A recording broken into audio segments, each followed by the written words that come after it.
Bienvenidos, amigos de la tradición católica, a una nueva entrega de La Semilla del Diablo. Es este ya nuestro quinto capítulo en esta serie y habíamos quedado en mencionar los ejemplos aleccionadores de nuestros mártires. Vamos a recordar ante todo el martirio de San Ignacio, cuyo solo nombre hacía pensar por su etimología, ignis, en el fuego, tan cerca de la generación de los apóstoles.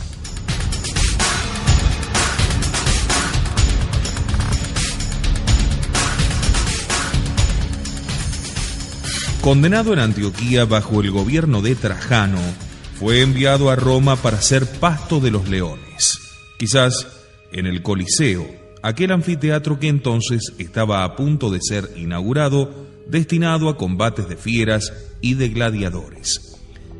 El Coliseo tenía una capacidad para 50.000 espectadores.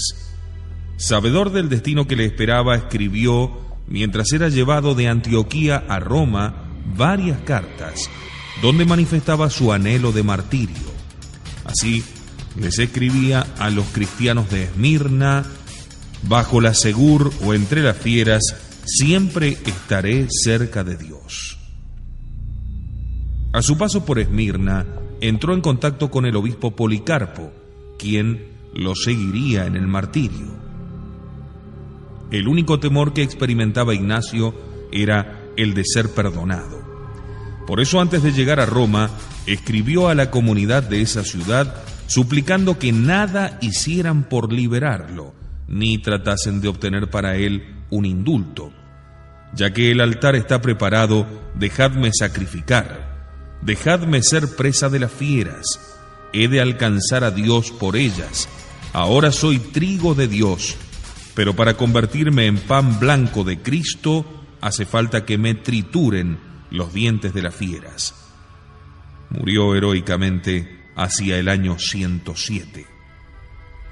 Medio siglo más tarde, bajo el reinado del emperador Antonino, le tocaba el turno al ya mencionado Policarpo. Tenía casi 90 años. Como dijimos, había sido discípulo directo de San Juan. En Esmirna, donde era obispo, había comenzado una redada de cristianos. En ocasión de que llevasen al martirio a uno de ellos, algunos de entre los paganos empezaron a gritar: «¡Vamos ahora por Policarpo!». Al oír el griterío, a pesar de que le instaban a huir, tomó serenamente la decisión de esperar. Diciendo: «Hágase tu voluntad», salió al encuentro de los perseguidores con gesto afable y amistoso. Lo pusieron sobre un asno y lo llevaron al jefe de policía de Esmirna.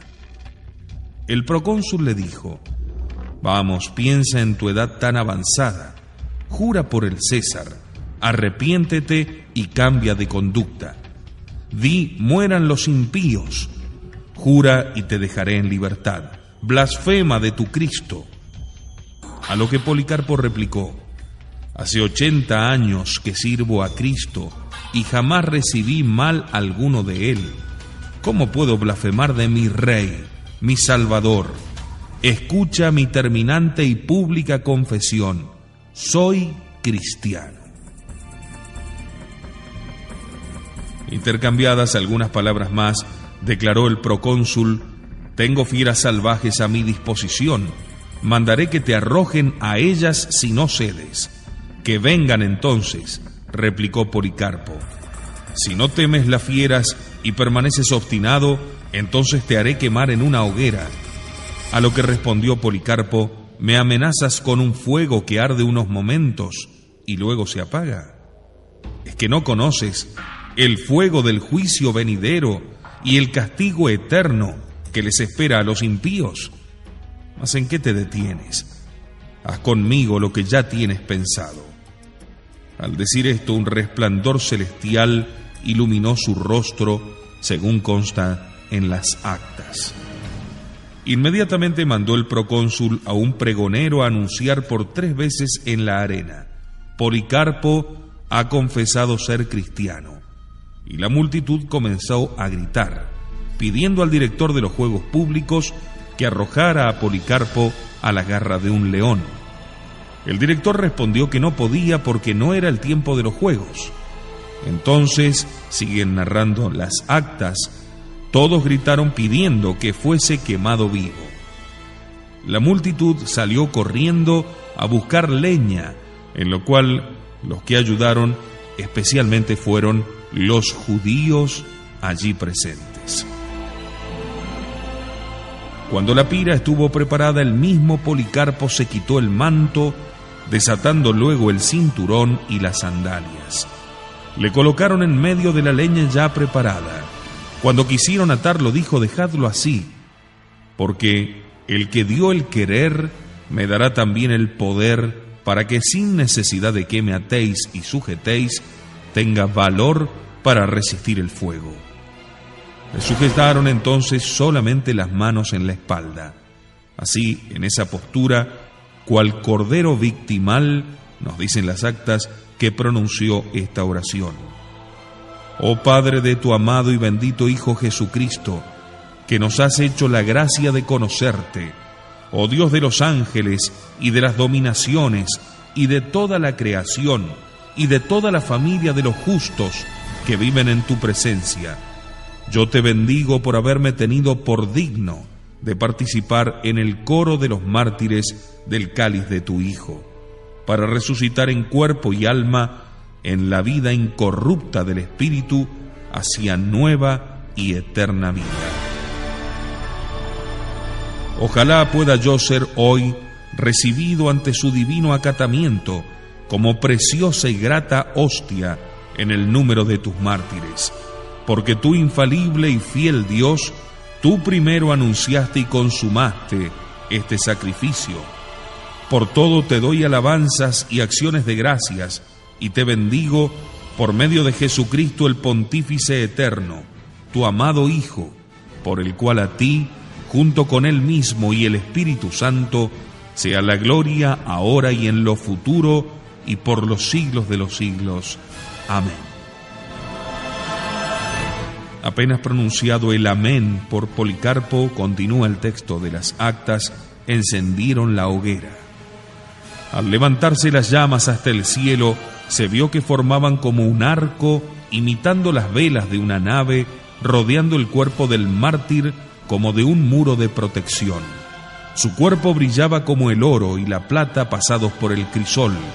Además, un olor como de incienso y mirra o de algún otro perfume precioso alejaba todo mal olor a quemado. Al ver que el fuego no hacía efecto ninguno en aquel cuerpo, mandaron al que habitualmente se encargaba en los juegos de dar el golpe de gracia a los hombres o bestias heridos, que se acercara a Policarpo y le clavara un puñal en el pecho. Así lo hizo, y salió de la herida tal cantidad de sangre que apagó la hoguera. Los judíos le solicitaron al procónsul que no entregara el cuerpo de Policarpo a los cristianos. Si lo entregaba, le dijeron, los cristianos abandonarían al crucificado para comenzar a dar culto a Policarpo. Según dicen las actas, ignoraban que los cristianos jamás podemos abandonar a Cristo, que por nuestros pecados se dignó padecer tanto, ni dirigir a ningún otro nuestras oraciones, porque a éste le adoramos y le damos culto como a Hijo de Dios, y honramos a sus mártires en cuanto que son discípulos fieles y abnegados soldados de su Rey y Maestro. Tal es la historia del martirio de San Policarpo, escrita fielmente el año 156.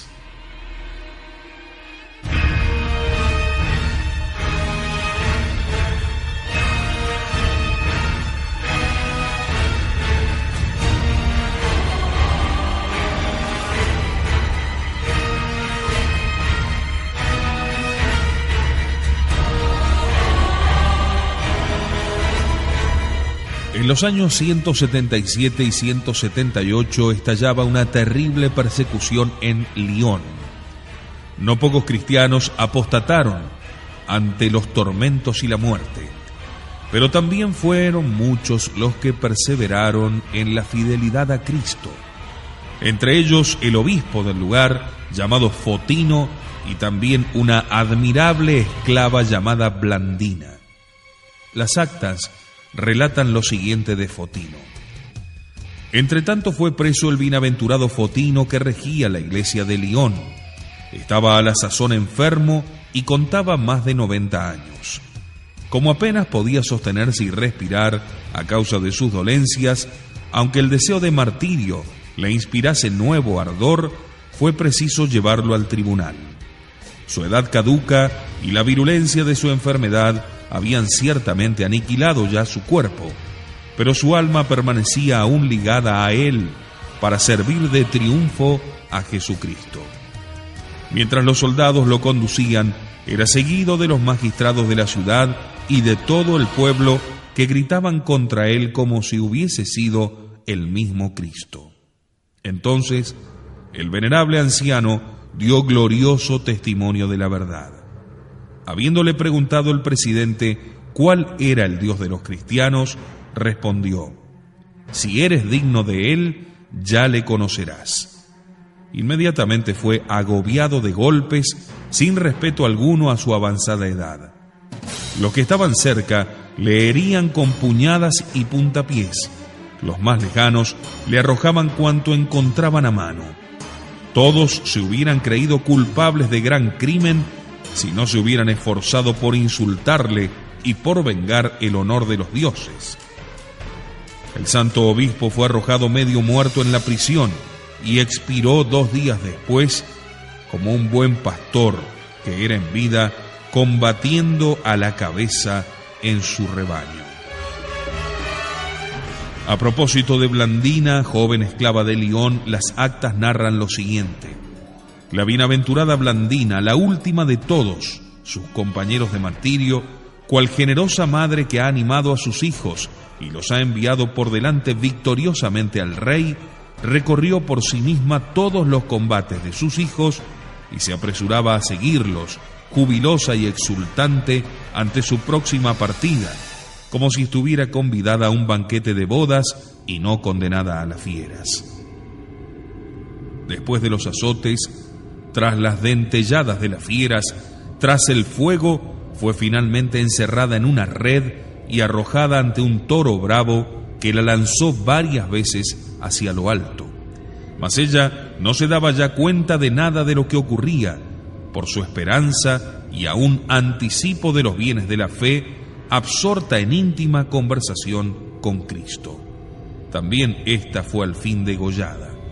Los mismos paganos reconocían que jamás habían conocido una mujer que hubiera soportado tantos y tan grandes suplicios. También se nos conserva el relato del martirio de un grupo de mártires de Cartago, en el norte de África. Era el año 180. Parece casi un informe oficial, lo cual valora su autenticidad.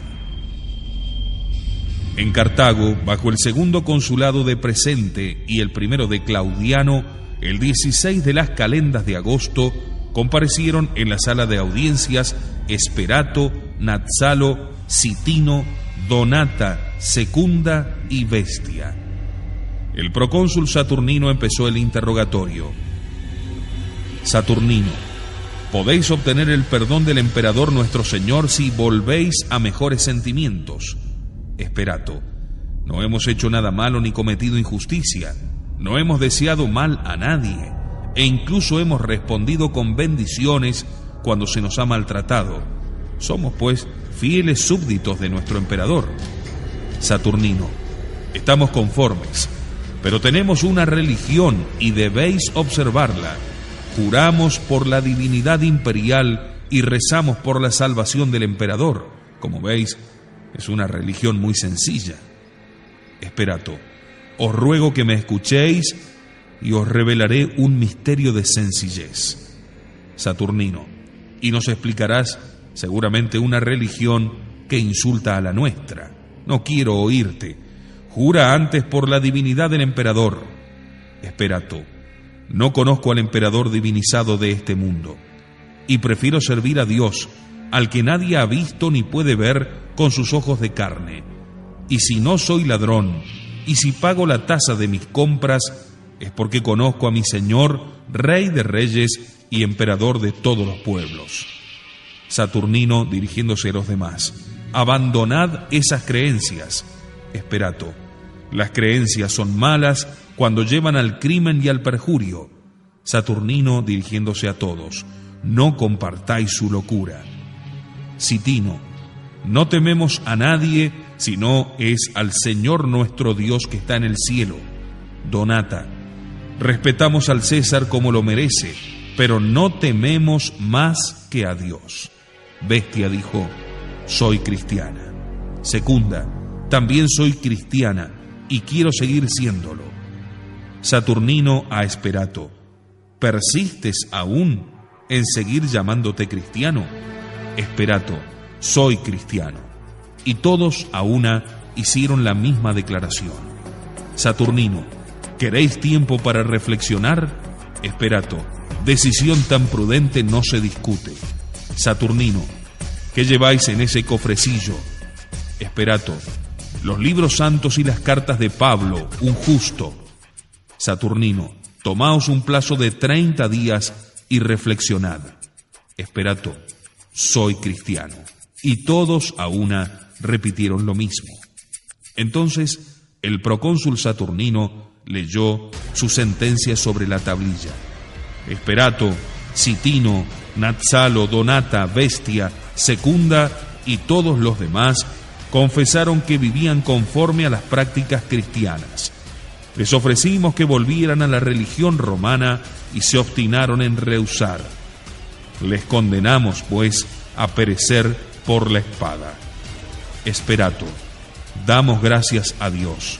Natsalo: hoy, mártires, estaremos en el cielo, gracias a Dios.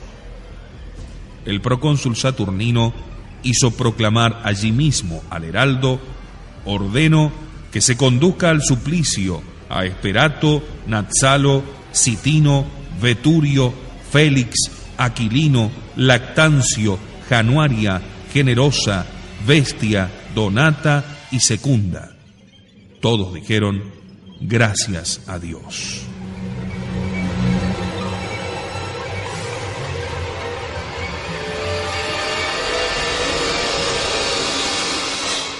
Estos martirios no podían dejar de impresionar a los espectadores. Los cristianos se sentían fortalecidos. Los paganos, incluidos los mismos magistrados, se conmovían al contemplar tan terribles sufrimientos. Con frecuencia las actas nos hablan de verdugos convertidos, lo cual reafirma el dogma de la comunión de los santos y del poder redentor de la sangre.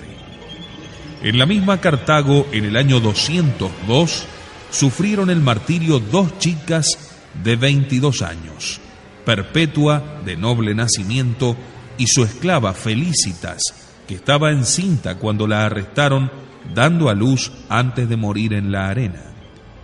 Citemos tan solo una parte de estas actas, cuando la misma Perpetua relata las tentativas de su padre por librarla de la muerte.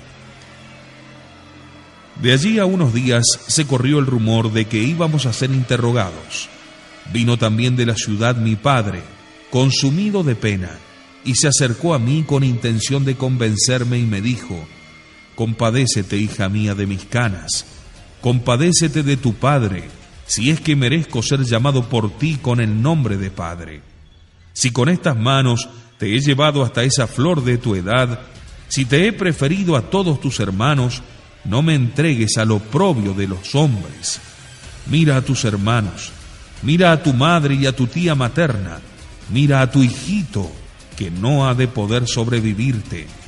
Depón tus ánimos, no nos aniquiles a todos, pues ninguno de nosotros podrá hablar libremente si a ti te pasa algo.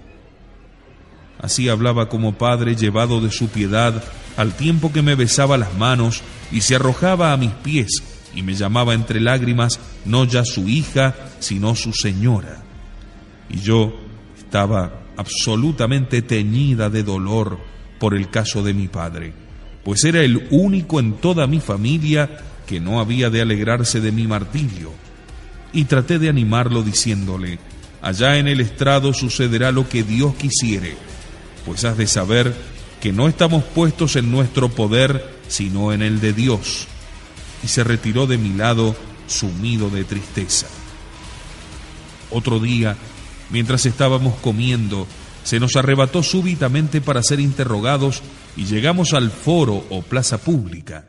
Inmediatamente se corrió la voz por los alrededores de la plaza y se congregó una muchedumbre inmensa. Subimos al estrado, interrogados todos los demás, confesaron su fe. Por fin me llegó a mí también el turno, y de pronto apareció mi padre con mi hijito en los brazos, y me arrancó del estrado suplicándome: compadécete del niño chiquito. El procurador Hilariano, que había recibido a la sazón el ius gladi, o poder de vida y muerte, en lugar del procónsul difunto Minucio Timitiano, dijo: ten consideración a las canas de tu padre, ten consideración a la tierna edad del niño, sacrifica por la salud de los emperadores. Yo respondí: no sacrifico. Hilariano dijo: luego, ¿eres cristiana? Yo respondí: sí, soy cristiana. Y como mi padre se mantenía firme en su intento de convencerme, Hilariano dio orden de que se le echara de allí y aún le dieron de palos. Yo sentí los golpes de mi padre como si a mí misma me hubieran apaleado. Así me dolí también por su infortunada vejez. Entonces Hilariano pronunció sentencia contra todos nosotros, condenándonos a las fieras, y bajamos jubilosos a la cárcel.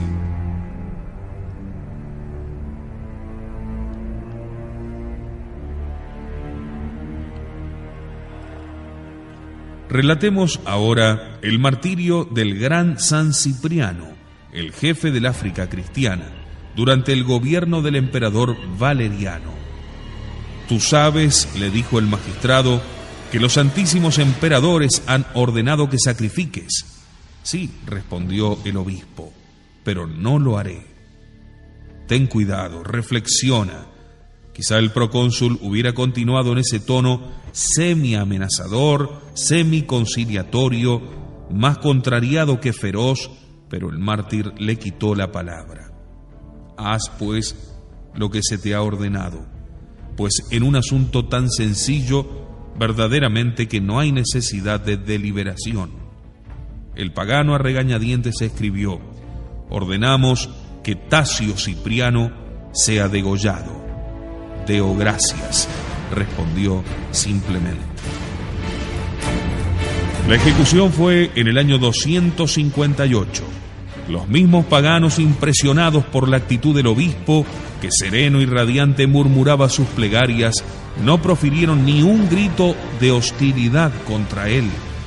Cuando llegó al lugar señalado, se despojó de su manto rojo, se arrodilló y prosternó en tierra. Luego se levantó, se quitó la dalmática, se la entregó a sus diáconos y en túnica esperó de pie al verdugo. Cuando éste llegó, después de saludarlo, ordenó a quienes le acompañaban que le entregasen 25 monedas de oro por su tarea.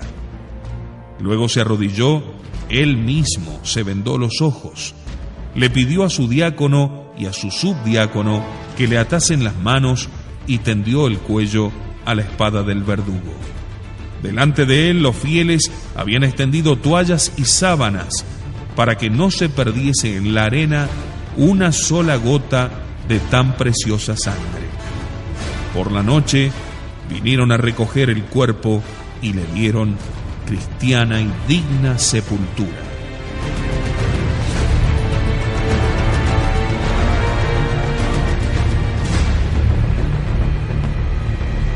Hemos relatado diversos martirios. Fue sin duda la respuesta más adecuada a las persecuciones. La Santa Iglesia, en sus mejores miembros, perdió su vida para salvarla.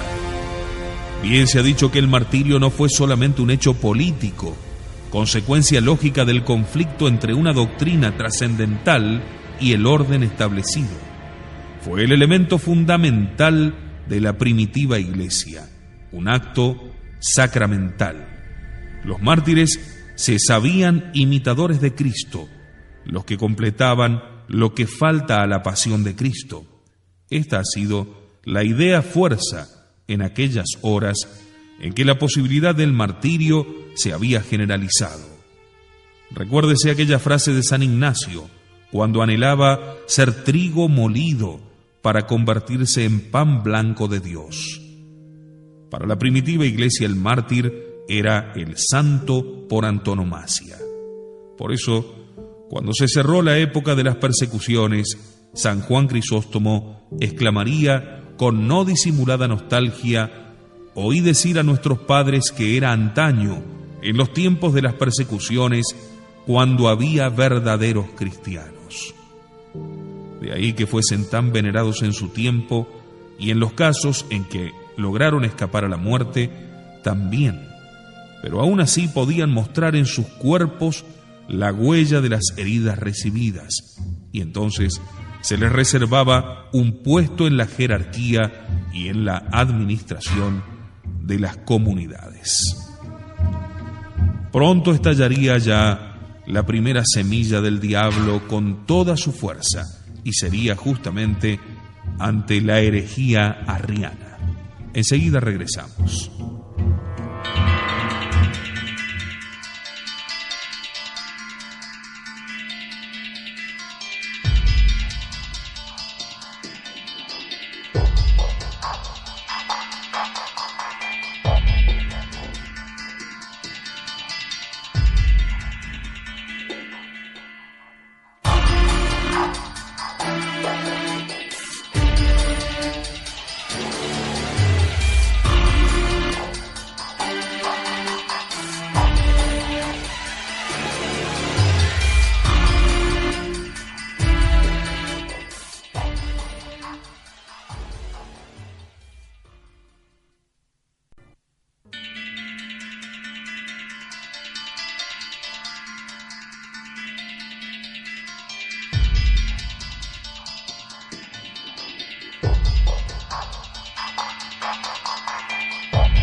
En esta aterradora tempestad del diablo acerca de nuestra Santa Iglesia, que duró más de 3 siglos y que sacudió a la nave de Pedro casi hasta sumergirla, la Iglesia supo responder con una doble apologética: la de los padres defensores de la fe a través del testimonio de la palabra, y la de los mártires mediante el testimonio de su sangre. La inteligencia y la voluntad de la Iglesia se tensaron. La lucidez de los apologistas y el coraje de los mártires superaron la terrible encrucijada.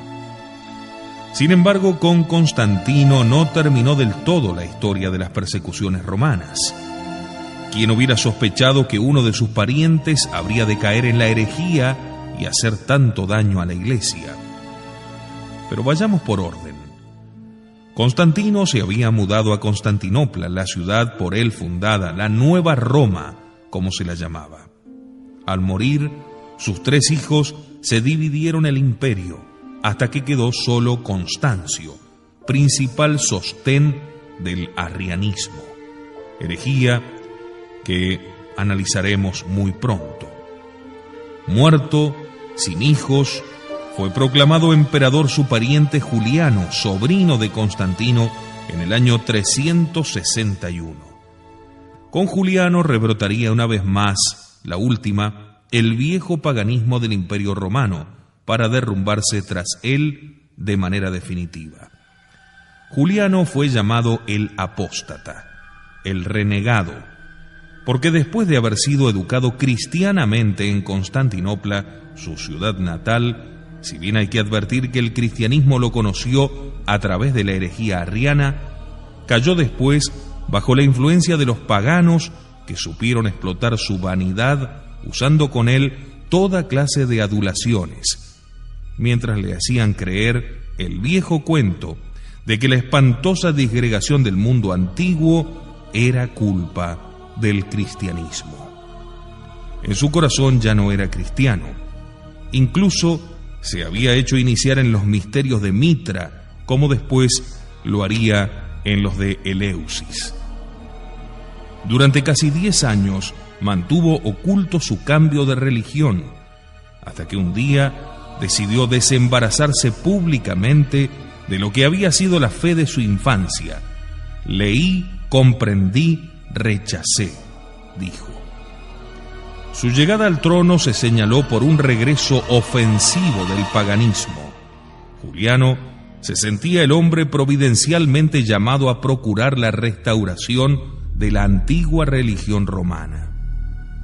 Tiempo hacía ya que los paganos habían depositado en él sus esperanzas, que quedaron colmadas cuando Juliano, que antes había sido César en las Galias, hizo su entrada en Constantinopla el año 361 y allí fue proclamado emperador. Celebró entonces con ostentación un taurobolio conforme al rito iniciático de algunas religiones orientales, consistente en recibir sobre su cuerpo la sangre de un toro sacrificado a tal efecto. Con ello quería purificarse de los restos que le quedaban de la religión cristiana. A la manera de Voltaire, se convertiría en un adepto confeso de la fe en los dioses helénicos, animado por un fervor casi místico. Desde entonces toda su actividad se dirigió a un doble objetivo: la restauración del paganismo y la eliminación del cristianismo. El lábaro que Constantino había ornado con los símbolos cristianos fue reemplazado por las viejas insignias paganas.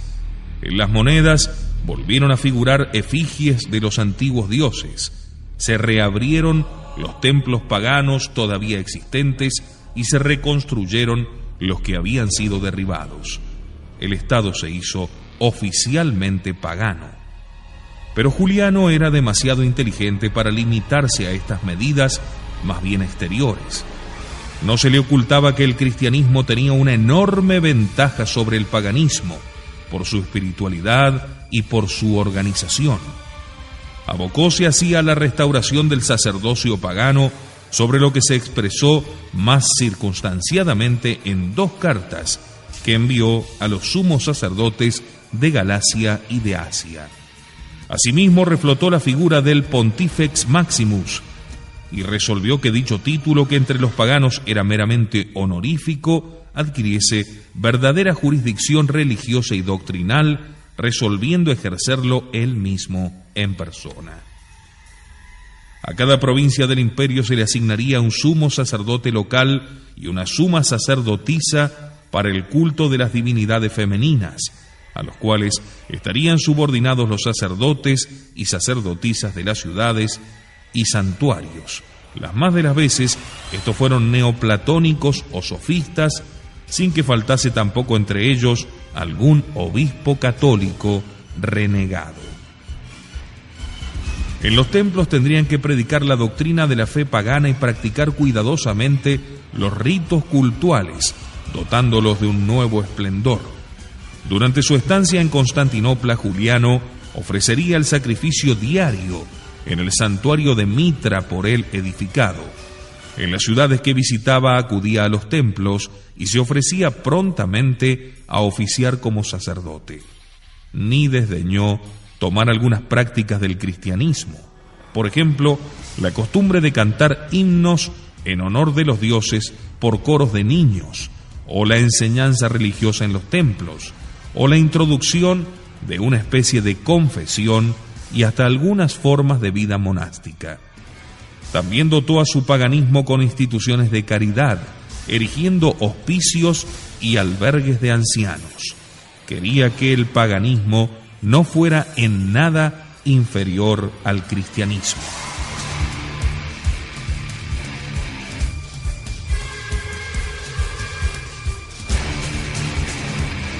Por una ley en el campo educativo dispuso que en adelante todos los nombramientos de maestros y profesores de los institutos de enseñanza debían ser aprobados por el emperador. Es inadmisible, se decía, que un maestro explique a Homero, Hesíodo, Herodoto, Demóstenes, sin venerar a los dioses en que éstos creían. Quien pensara que ellos erraban, se añadía con sarcasmo, podía irse a la iglesia de los Galileos y escuchar allí explicaciones sobre Mateo y Lucas. Con ello quedaba prácticamente vedado a los cristianos el acceso a la formación clásica, que seguía gozando de gran predicamento, al tiempo que se los excluía de las cátedras y de cualquier posibilidad de ejercer la docencia. Su religión debía convertirse poco a poco en la religión de los incultos. Asimismo, se impidió a los cristianos el acceso a los cargos superiores de la función pública, así también como a la guardia imperial o a las filas del ejército, ya que la moral cristiana, según decía irónicamente, es pacifista y prohíbe llevar la espada. Para mejor dejar en claro sus intenciones, el emperador se propuso expresar por escrito las razones de su odio al cristianismo. En su obra Los Césares o El Banquete, se burla tanto del bautismo y de la penitencia como de la figura misma de Cristo, con mucha mayor virulencia que los anteriores polemistas paganos.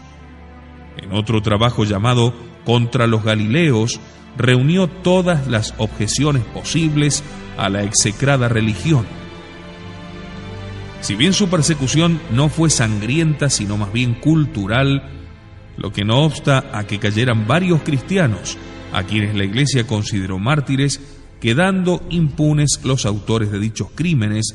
Hacia el fin de su gobierno, según parece con gran probabilidad, estaba ya meditando la conveniencia de emprender una cruel persecución contra los cristianos. Como puede verse, Juliano se propuso retornar a las condiciones que imperaban en los tiempos de Diocleciano.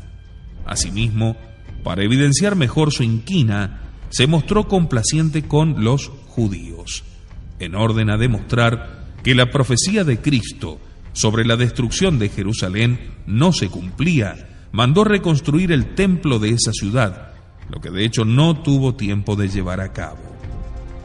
Luego de casi 3 años de gobierno, se vio envuelto en una guerra desastrosa con los persas, que estaban penetrando decididamente en el territorio del imperio. Derrotado por el rey Sapor, y cuando se batía en retirada, fue alcanzado por una flecha que le causó la muerte. Era el año 363 y tenía tan solo 32 años de edad. No tardó la historia en pintar de 2 modos esta muerte. Según la primera, se habría dirigido al dios Sol, muy venerado por él. Helios, me has abandonado, le dijo. La otra versión pone en boca del emperador moribundo estas palabras: venciste, Galileo.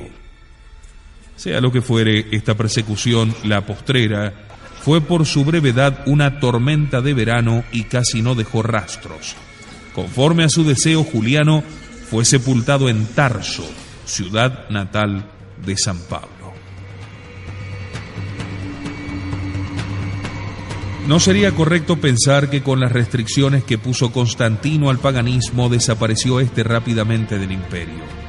Si queremos calibrar lo que representaba todavía en la sociedad romana, nos va a ser útil evocar un episodio bien sintomático. En la sala del Senado, cita en el Foro Romano, una imagen presidía las reuniones de la ilustre asamblea desde tiempos inmemoriales. Era la estatua de la Victoria, que constituía algo así como el símbolo del paganismo, el emblema de su supervivencia.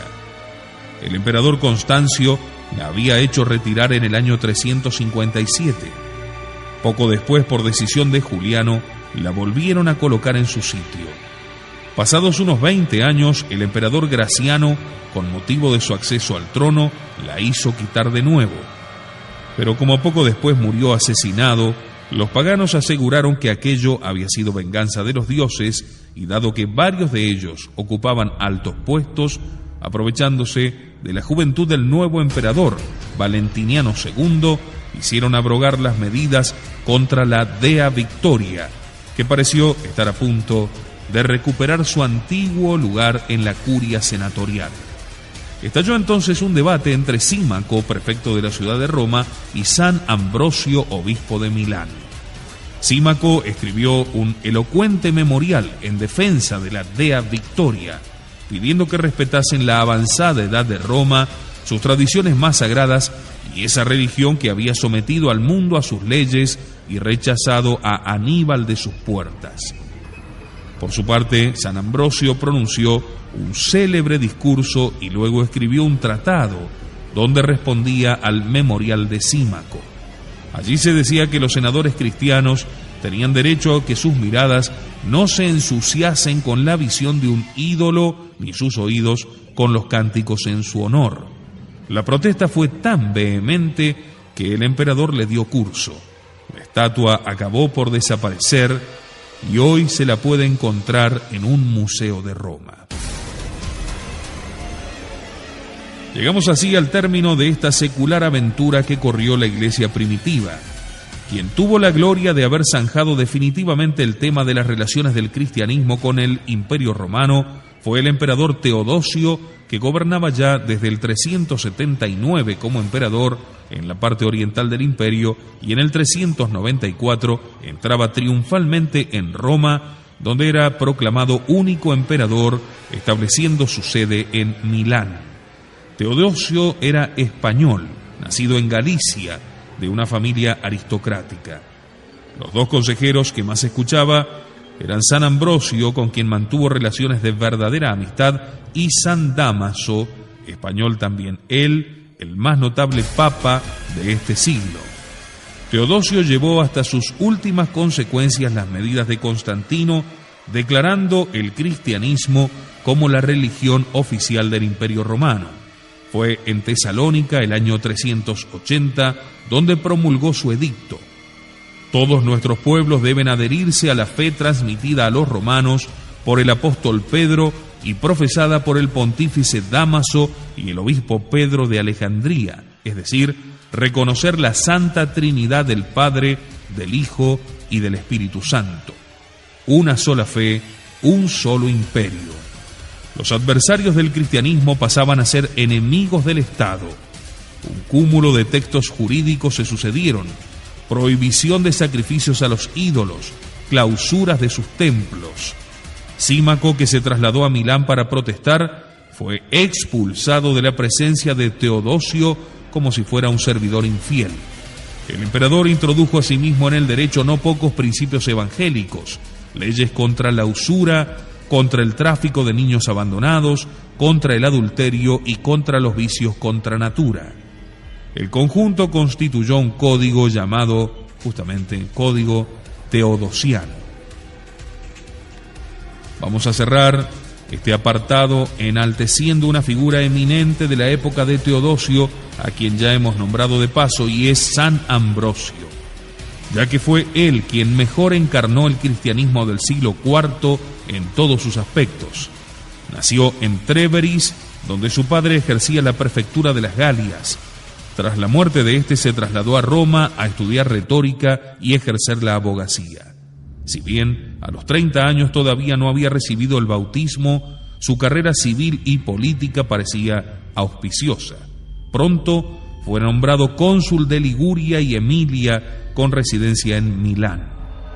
Sin duda que el joven funcionario, que en estos momentos ya era catecúmeno, debió mostrar excelentes cualidades. Dios se valdría de su prestigio para fines superiores. Vacante la sede de Milán por la muerte de un obispo arriano, la pugna entre católicos y herejes se había enardecido. Ante el cariz tumultuoso que iban tomando los acontecimientos, Ambrosio, en su calidad de alto magistrado, se dirigió al lugar de sesiones para serenar los espíritus. Apenas llegó, se oyó de entre la multitud el grito de un niño: «Elegid obispo a Ambrosio». Si bien, como dijimos, aún era catecúmeno, debió someterse al clamor popular. Tenía 40 años y gobernaría durante 24 hasta su muerte. Pocos hombres han juntado tantas cualidades. Orador lleno de facundia y de ardor, incansable escritor sobre temas tan variados como la escritura, la virginidad, los sacramentos, los salmos, promotor del canto sagrado y autor de numerosos himnos que aún hoy se rezan en el oficio divino. Pero no queremos dejar de destacar un elemento fundamental en la personalidad de Ambrosio, el que mejor lo relaciona con el tema que nos ocupa. Tanto por sus orígenes como por su formación y por la carrera administrativa que había recorrido antes de su elección como obispo, Ambrosio es un típico romano tradicional, el heredero perfecto de lo mejor que habían dejado por herencia las generaciones que forjaron la grandeza del espíritu latino. Él era perfectamente consciente de dicha filiación y pertenencia. Impregnado de cultura clásica, ferviente admirador de Virgilio, discípulo aventajado de Cicerón, nunca pensó en renegar de sus ancestros una vez que se hubo convertido, y le siguió siendo leal a lo largo de toda su vida. La extraordinaria importancia de Ambrosio reside en su peculiaridad de ser un hombre de transición, bien arraigado al pasado, por una parte, pero cuya acción se proyectó decididamente hacia el futuro. Fue fiel a Roma, pero no a la Roma pagana, no a la Roma de los ídolos. A ella se opuso con indisimulado rigor, según lo demostró en aquel incidente de la Estatua de la Victoria. La verdadera Roma era la Roma cristianizada, transformada por el Evangelio. Véanse, si no, estas típicas palabras que dirigió a Graciano en una ocasión en que el emperador marchaba a la batalla. Ve bajo la protección de la fe, ve ceñido de la espada del Espíritu Santo. Ya no son las águilas militares ni el vuelo de los pájaros quienes guían tus tropas, sino el nombre de tu Señor Jesucristo y tu fidelidad. El cristianismo no era a sus ojos un ingrediente más del imperio, era su alma. Fue San Ambrosio el guía religioso en este difícil período de la historia. Su amistad con el emperador Teodosio le permitió ejercer sobre él una benéfica influencia sin abdicar jamás de su autoridad espiritual. Decía: si los reyes pecan, los obispos no deben dejar de corregirlos con justas reprensiones. Y también decía: en materia de fe, corresponde a los obispos juzgar a los emperadores cristianos y no a los emperadores juzgar a los obispos. Tal fue la doctrina que aplicó en el episodio que había de perdurar como el más conocido de su vida y que tiene un carácter simbólico. En agosto del 390 estallaba en Tesalónica un motín por motivos banales, en el cual resultó muerto el comandante militar que representaba al imperio. Teodosio, indignado, se propuso hacer un grave y generalizado escarmiento. Enterado Ambrosio de ello, logró calmar al emperador, pero luego éste, influido por algunos consejeros que temían nuevas insurrecciones si el emperador daba muestras de debilidad, dio órdenes severísimas de represión. No se sabe exactamente cómo fue. El historiador Rufino asegura que se hizo reunir al pueblo en el circo y allí se pasó por la espada una gran multitud, entre los cuales sin duda muchos inocentes. Esta crueldad de un príncipe cristiano causó escándalo. Ambrosio se irritó sobremanera y excomulgó al emperador, un gesto realmente atrevido. Pero enseguida, en carta privada llena de paternal afecto, le pidió que reconociera su falta, asegurándole que si se arrepentía sería absuelto y readmitido a la comunión. Teodosio, apoyado por algunos cortesanos, resistió durante un mes, mas al fin cedió. Y así, en la noche de Navidad del 390, pudo verse cómo el emperador más poderoso del mundo, despojándose de sus vestiduras imperiales y revistiendo la humilde túnica de los penitentes públicos, mostraba todo su arrepentimiento en la plaza de Milán. A través del gran obispo se trataba del gran triunfo de la Iglesia.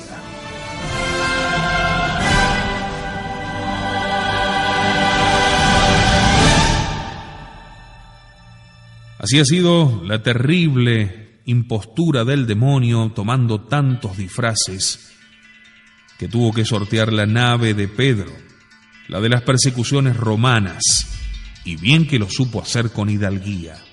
Hasta nosotros ha llegado un texto admirable que fue compuesto justamente al término de esta gran encrucijada de la historia. Es el famoso Te Deum, el canto de triunfo de la Iglesia atribuido a San Ambrosio, y dice así: a ti, Dios, alabamos, a ti, Señor, confesamos, a ti, eterno Padre, venera toda la tierra, a ti todos los ángeles, a ti los cielos y todas las potestades, a ti el coro glorioso de los apóstoles, a ti la multitud admirable de los profetas, a ti el blanco ejército de los mártires cantan tu gloria, a ti la Santa Iglesia exultante en todo el orbe te confiesa.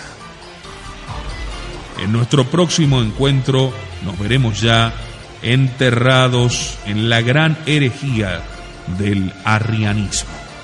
Hasta entonces.